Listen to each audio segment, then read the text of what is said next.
Welcome to DSCJ Tele Classes, a digital initiative by Directorate of School Education, Jammu.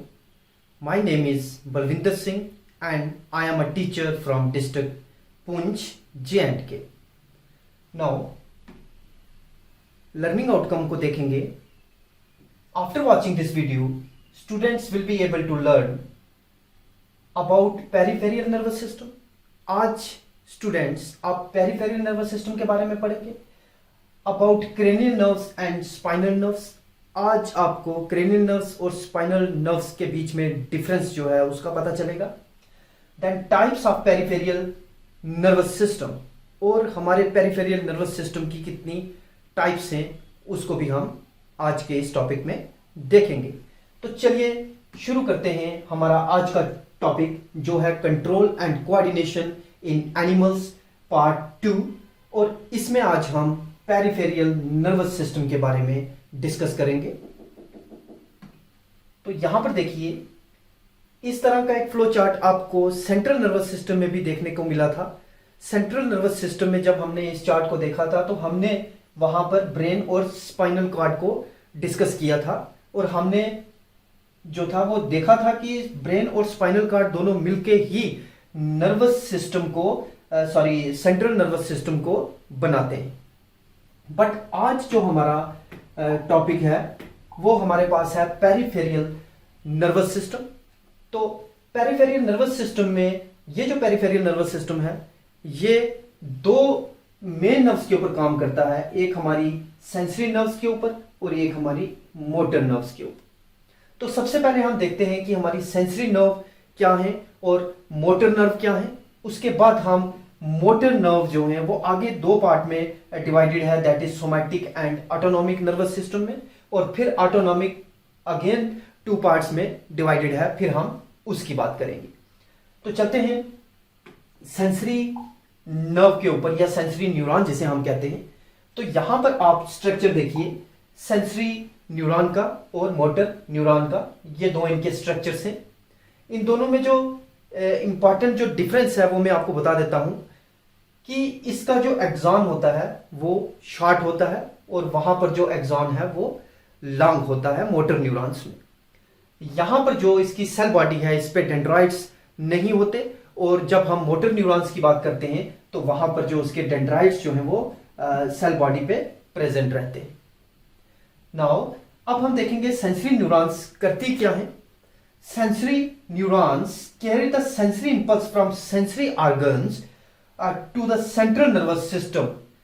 अब यहां पर देखिए हमारे जो सेंसरी ऑर्गन्स हैं, सेंसरी ऑर्गन्स हमारे कौन से हैं, जैसे हमारे आईज हो गई, ईयर्स हो गए, हमारी स्किन हो गई. तो ये सारे सेंसरी ऑर्गन जब यहां से सिग्नल लेके कोई नर्व हमारे ब्रेन तक जाती है, हमारे सेंट्रल नर्वस सिस्टम को वो सिग्नल, वो इलेक्ट्रिकल इंपल्स प्रोवाइड करती है, उस नर्व को हम सेंसरी नर्व या सेंसरी न्यूरॉन का नाम देते हैं. बट मोटर नर्व क्या करती है, जब वही सेंसरी न्यूरॉन्स जो यहां से सेंस ऑर्गन से सिग्नल लेके हमारे सेंट्रल नर्वस सिस्टम तक गए हैं, वहां तक उन्होंने सिग्नल को पहुंचाया, और जब वहां से सिग्नल वापस रिटर्न अफेक्टर्स ऑर्गन्स तक आता है, मतलब हमारे मसल्स, हमारे टिश्यूज तक वो जो सिग्नल पहुंचता है उसे हम मोटर न्यूरॉन कहते हैं. सो मोटर न्यूरॉन्स और सेंसरी न्यूरॉन्स के बारे में आप लोगों को पता लग चुका होगा. बट यहां पर जो मेन चीज है वो ये आती है कि इन न्यूरॉन्स में कुछ फाइबर्स भी रहते हैं, और हमारा जो सेंट्रल नर्वस सिस्टम से जो नर्व्स जो अराइज हो रही हैं वो जो काम करती हैं वो सेंसरी न्यूरॉन्स भी करती हैं, कुछ मोटर न्यूरॉन्स का भी काम रहता है, और इनके अलावा ये दोनों मिलके भी काम करती हैं, जिसके बारे में हम अभी नेक्स्ट अपने इस स्लाइड में देखेंगे कि नर्व फाइबर्स क्या होते हैं. अब यहां पर देखिए, a nerve contain the bundle of nerve fibres. यहां पर एक नर्व में क्या होता है, बंडल, बहुत ज्यादा नर्व फाइबर्स जो है वो प्रेजेंट रहते हैं, जिनको सराउंड किया होता है जिसने कनेक्टिव टिश्यूज ने. Now sensory nerves contain only afferent fibres. अब सेंसरी नर्व में सिर्फ एफरेंट फाइबर्स होते हैं, मतलब जो सिग्नल लेके हमारे सीएनएस तक जाते हैं. बट मोटर नर्व्स जो हैं हैव द इफरेंट फाइबर्स, और मोटर नर्व्स में इफरेंट फाइबर्स होते हैं जो सिग्नल्स को ब्रेन से वापस लेके हमारे ऑर्गन्स तक, हमारे अफेक्टर्स तक पहुंचाते हैं और फिर हम उसके ऊपर एक्ट करते हैं। बट इन दोनों के अलावा एक और हमारे पास आती है, that is the mixed nerve.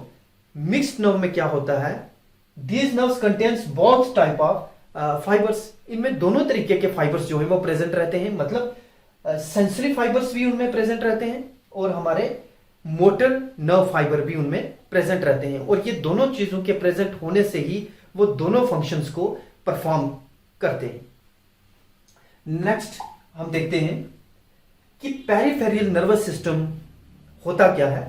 तो पेरिफेरल नर्वस सिस्टम आप यहां से देखिए, it consist of cranial nerves arising from the brain and spinal nerves arising from the spinal cord. यहां से आपको क्लियरली पता चल गया होगा कि पेरिफेरल नर्वस सिस्टम में वो नर्व्स जो हमारे ब्रेन से अराइज हो रही हैं और दूसरी वो नर्व्स जो हमारे स्पाइनल कॉर्ड से अराइव हो रही हैं, उन्हें हम पेरिफेरल नर्वस सिस्टम कहते हैं। इस डायग्राम से आप समझने की कोशिश कीजिए कि यहां पर एक तो हमारा ब्रेन दिखाया गया है और दूसरी हमारी ये स्पाइनल कॉर्ड दिखाई गई है, ये स्पाइनल कॉर्ड दिखाई गई है और यहां पर ये ब्रेन दिखाया गया है। और पेरिफेरल नर्वस सिस्टम में मैंने आपको अभी बताया कि हमारा ब्रेन और हमारी स्पाइनल कॉर्ड दोनों इन्वॉल्व रहती हैं। वहां से भी जो नर्व्स आ रही हैं और यहां से नर्व मिलके ये सिस्टम बनाती हैं। अब ब्रेन से भी यहां से नर्व्स जो है इमर्ज होती हैं बाहर दोनों तरफ से।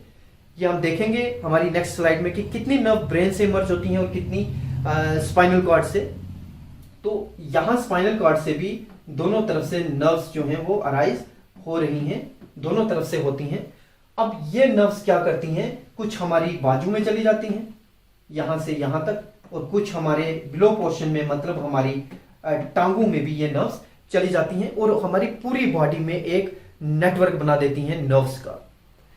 नाउ अब हम अपनी नेक्स्ट स्लाइड को देखेंगे जहां से आपको पता चलेगा कि हमारी क्रेनियल नर्व्स जो हैं वो कितनी हैं और वो किस तरह से वर्क करती हैं और उन नर्व्स का फंक्शन क्या क्या है। तो इसको हम थोड़ा सा नटशेल में ही देखेंगे, क्योंकि क्रेनियल नर्व्स को हम हायर क्लासेस में डिस्कस करते हैं या पेरिफेरल नर्व्स को भी हम हायर क्लासेस में ही डिस्कस करते हैं, मतलब 11th या 12th क्लास में। तो यहां पर जितना हमारे सिलेबस में है हम उतना ही टच करेंगे। तो देखते हैं कि हमारी क्रेनियल नर्व्स कितनी हैं और वो क्या फंक्शंस परफॉर्म करती हैं। तो यहां से आप देखिए हमारी 1 से लेके 12 तक हमारी कितनी है, 12 क्रेनियल नर्व्स। लेकिन ये 12 जो हैं ये मल्टीप्लाई हो जाती हैं, क्योंकि हमारे ब्रेन का 2 पार्ट रहते हैं, एक हमारा लेफ्ट साइड है ब्रेन का और एक हमारा राइट साइड है ब्रेन का। अब यहां पर एक इंपॉर्टेंट बात मैं आपको बता दूं कि जो हमारा ब्रेन का राइट साइड है, राइट पोर्शन है, वो हमारी बॉडी के लेफ्ट पोर्शन को कंट्रोल करता है, और जो हमारे ब्रेन का लेफ्ट पोर्शन है वो हमारी बॉडी के राइट साइड को कंट्रोल करता है। तो मैं आपको एक डायग्राम से इस चीज को क्लियर करवाता हूं। जैसे ये हमारा ब्रेन है और यहां पर आप देखिए ये ब्रेन, यहां से अगर हम ले लें तो ये ब्रेन के हमारे ब्रेन के 2 पार्ट्स हैं, नंबर 1 इस तरफ है और नंबर 2 उस तरफ ले लेते हैं हम।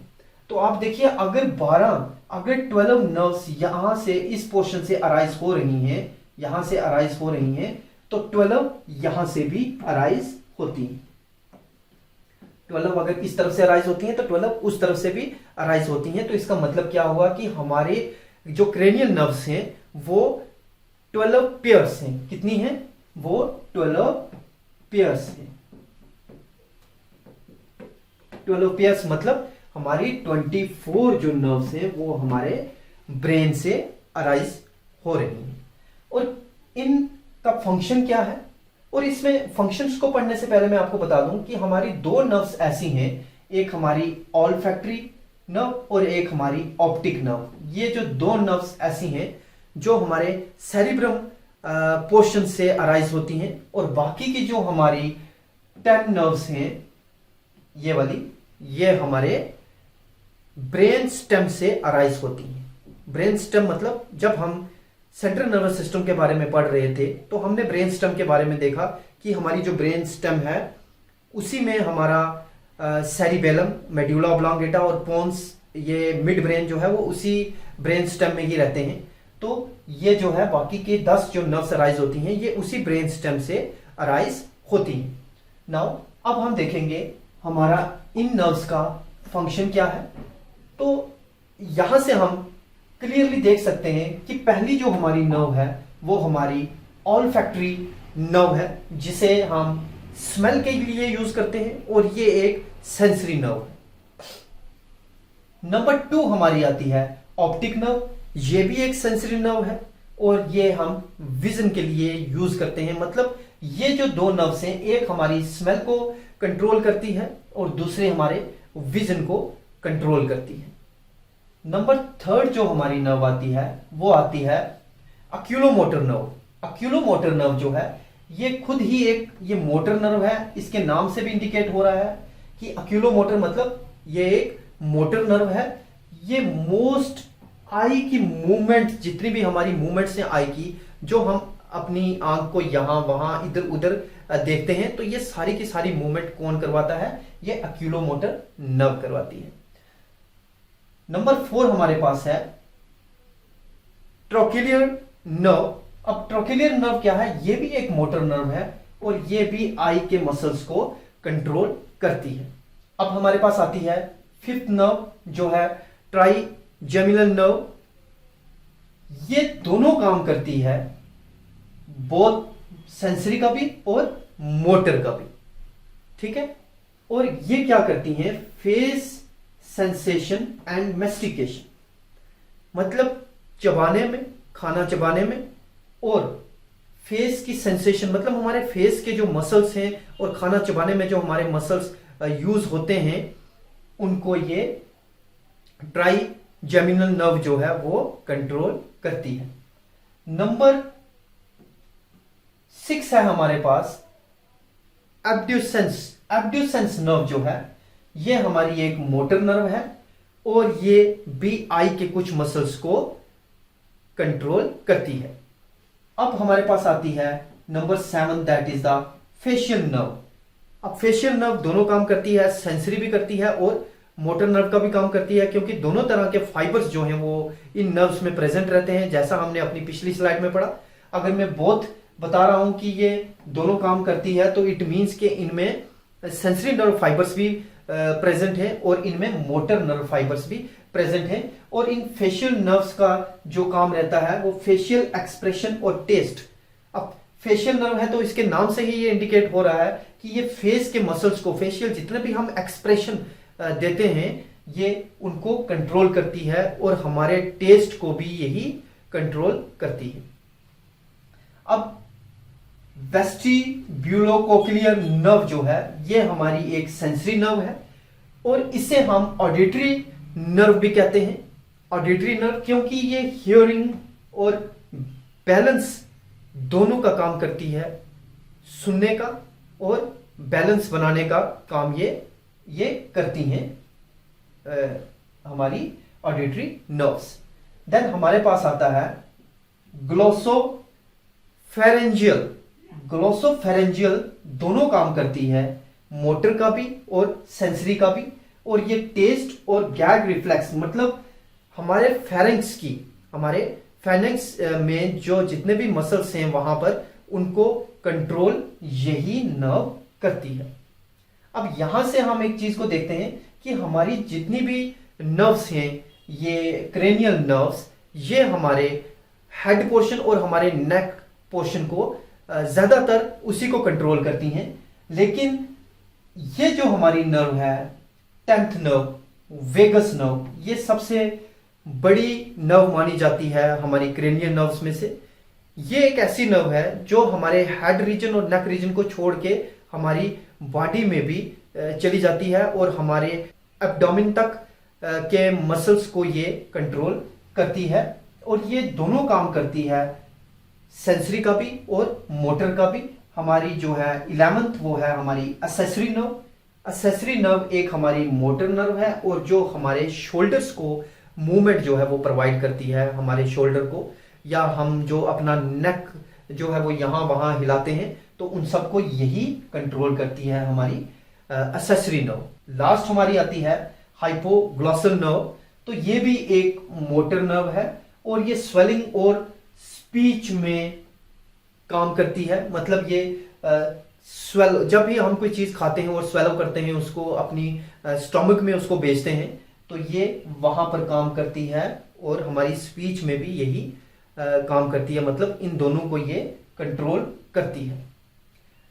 नाउ इन नर्व्स के बारे में पढ़ने के बाद, हमारी क्रेनियल नर्व्स के बारे में पढ़ने के बाद हमें ये पता लग चुका है कि हमारी टोटल 12 जो है नर्व हमारी क्रेनियल नर्व्स हैं।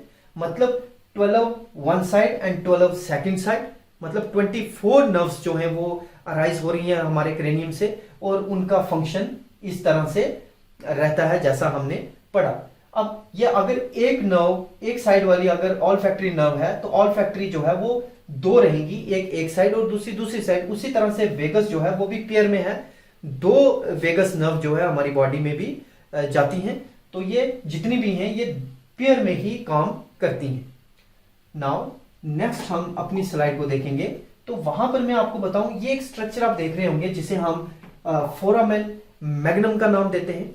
तो फोरामेन मैग्नम क्या है? ये जो है ये हमारे ब्रेन के मेड्यूला पोर्शन में एक होल टाइप है जहां से ये क्रेनियल नर्व्स जो हैं वो इमर्ज होती हैं। यहां से ही क्रेनियल नर्व्स जो हैं वो बाहर निकलती हैं और इस पोर्शन को हम फोरामेन मैग्नम का नाम देते हैं। अब फोरामेन मैग्नम के बारे में भी हम अपनी हायर क्लासेस में इसको देखेंगे, डिटेल में इसकी बात करेंगे हम। अब हमने देखी अपनी क्रेनियल नर्व्स। अब क्रेनियल नर्व्स के बाद हमारे पास दूसरा पार्ट हमारा आता है जिसे हम कहते हैं स्पाइनल नर्व्स। अब स्पाइनल नर्व्स क्या हैं और वो किस तरह से काम करती हैं, अब हम इनको देखेंगे। यहां पर देखिए, ये आपको जो दिख रही है ये एक लाइन यहां से लेके यहां तक, ये हमारी स्पाइन है। अच्छी तरह से हमने इसको अपने जो सेंट्रल नर्वस सिस्टम था उसमें हमने देखा था कि ब्रेन और स्पाइनल कार्ड दोनों ने मिलके सीएनएस जो था वो बनाया था।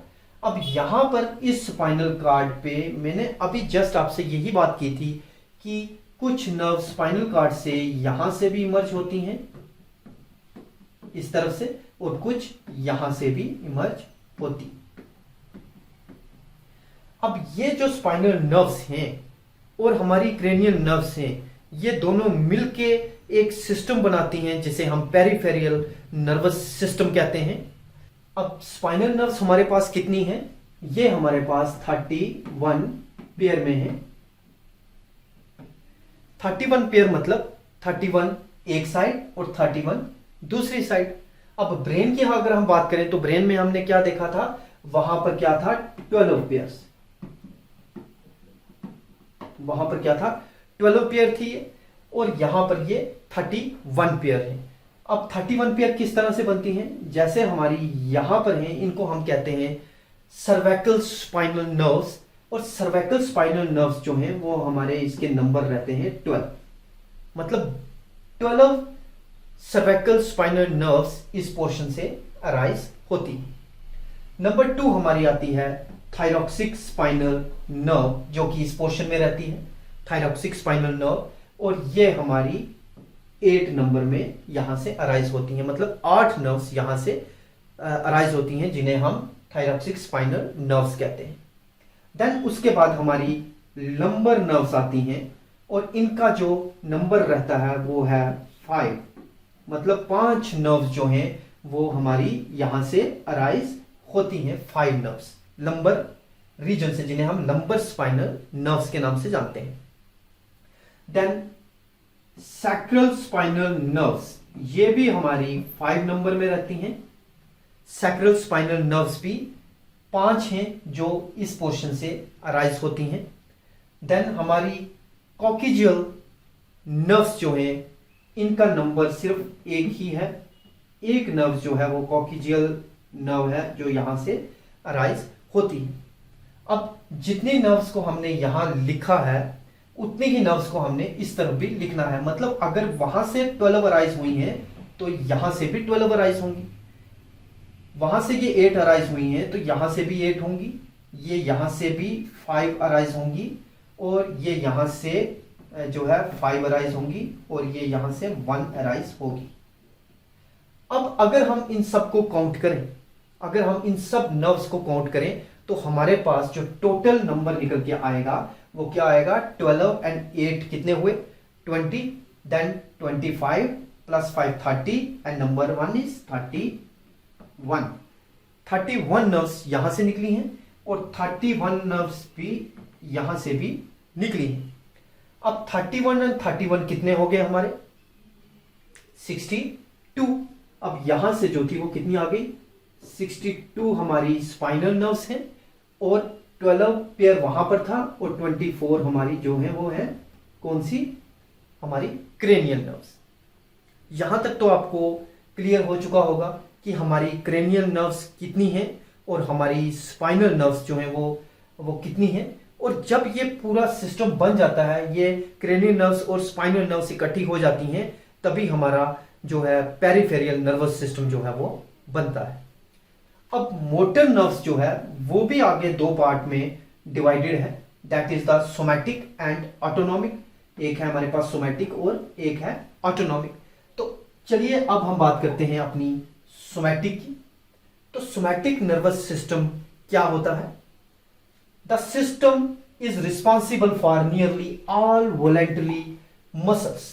ये सिस्टम जो है, यहां से आप देखिए कि जितनी भी वॉलेंटरी मूवमेंट्स हमारी बॉडी में होती हैं, ये सोमैटिक नर्वस सिस्टम उसी के लिए रिस्पॉन्सिबल है, as well as for processing sensory information that arrives via external stimuli including hearing, touch and site.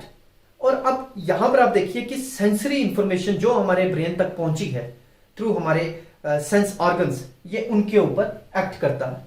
अब मैं आपको बताऊं कि अगर मैंने ये पेन यहां पर पकड़ा है तो मैं अपनी मर्जी से इसको उठा के यहां भी ले जा सकता हूं, दूसरे हाथ में पकड़ सकता हूं, यहां ले जा सकता हूं।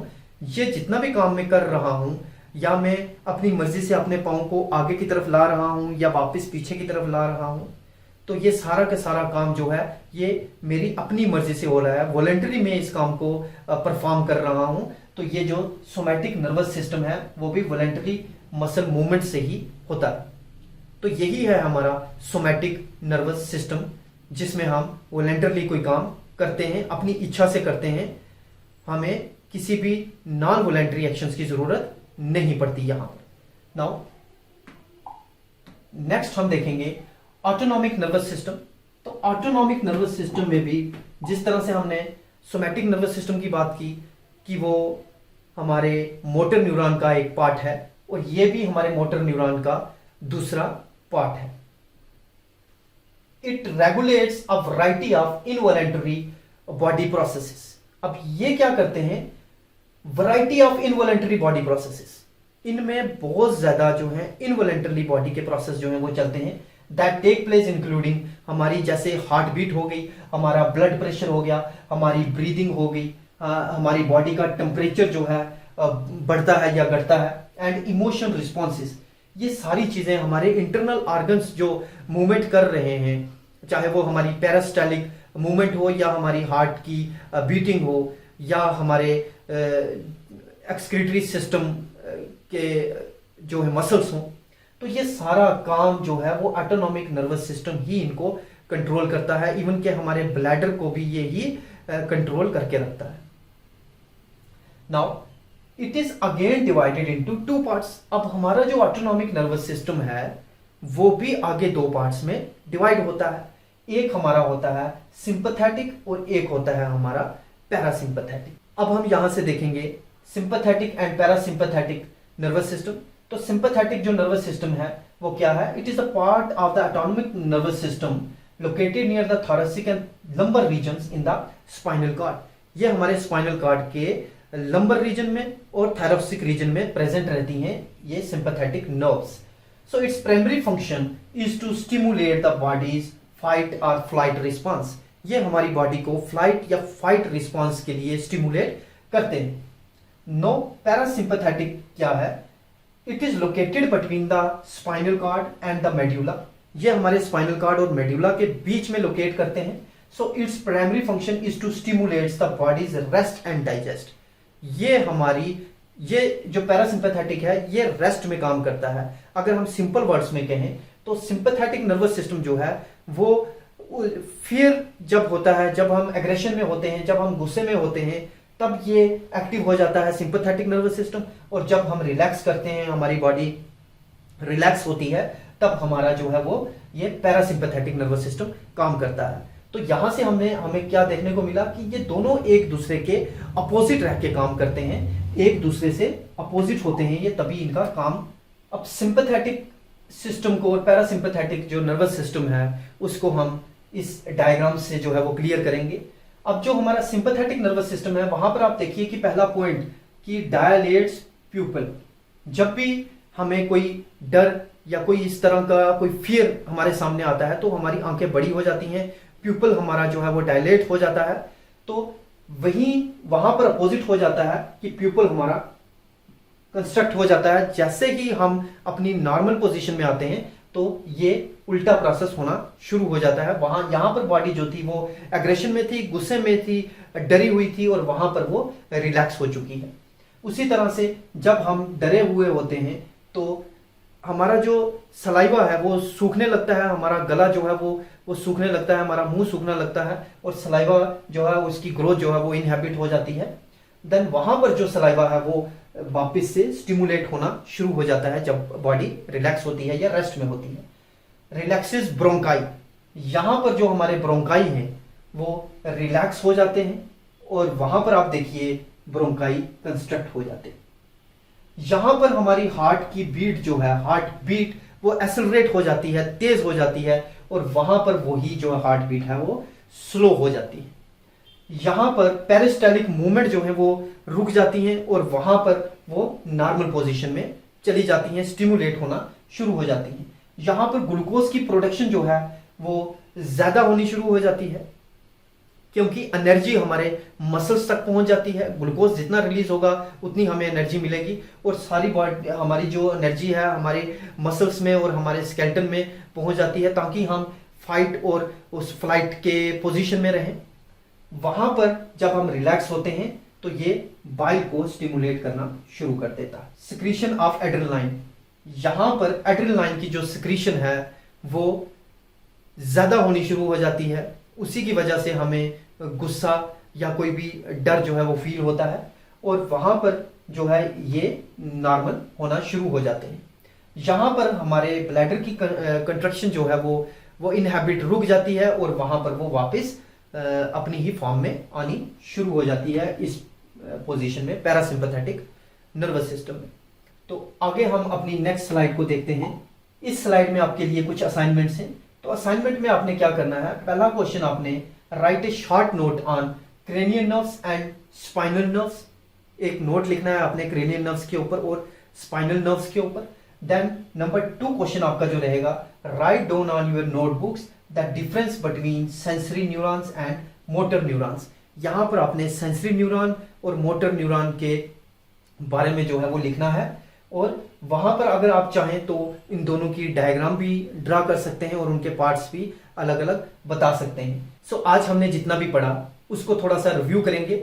हमने देखा कि हमारा जो है नर्वस सिस्टम वो 2 पार्ट्स में डिवाइडेड है, एक हमारा सीएनएस है, एक हमारा पीएनएस है, मतलब सेंट्रल नर्वस सिस्टम और peripheral nervous system. Central nervous system में हमने देखा कि ब्रेन एंड स्पाइनल कॉर्ड जो है वो उन दोनों को मिला के जो है सीएनएस बनता है, और पेरिफेरल नर्वस सिस्टम में हमने देखा कि जो है सेंसरी न्यूरॉन्स और मोटर न्यूरॉन्स जब ये दोनों आपस में मिलती हैं तो पेरिफेरल नर्वस सिस्टम को बनाती हैं।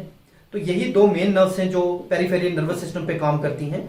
इसमें हमने देखा कि क्रेनियल नर्व्स जो कि क्रेनियम से अराइज हो रही हैं, हमारे ब्रेन से अराइज हो रही हैं, और दूसरी हमने देखी हमारी स्पाइनल नर्व्स, और जब ये दोनों आपस में मिलती हैं तो पेरिफेरल नर्वस सिस्टम जो है वो बनाती हैं। सो यही था हमारा आज का टॉपिक, जिसमें हमने पेरिफेरल नर्वस सिस्टम के बारे में बात की। मिलते हैं हमारे नेक्स्ट टॉपिक में, जो कि रहेगा हमारा न्यूरॉन के ऊपर और हमारे रिफ्लेक्स सेक्शन के ऊपर। सो तब तक के लिए थैंक्स।